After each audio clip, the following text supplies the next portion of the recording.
யாழ்ப்பாணம் தென்மராட்சி கொடிகாமம் புத்தூர் சந்திப்பகுதியில் நேற்று ஞாயிற்றுக்கிழமை பிற்பகல் 5 மணியளவில் விபத்து ஒன்று இடம்பெற்றுள்ளது.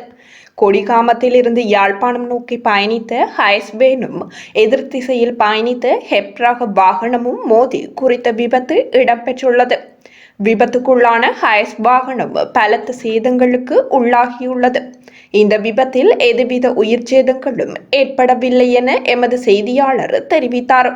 குறித்த விபத்து சம்பவத்திற்கு காரணமான கெப் ரக வாகனத்தின் சாரதி போலீசாரால் கைது செய்யப்பட்டுள்ளார்.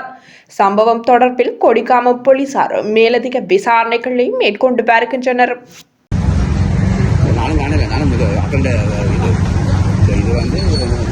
என்ன நடந்தானே ஓகே சொன்னாக்கள் சொன்னா டிரைவருக்கு 3 வரியா? சரி சரி ஓகே.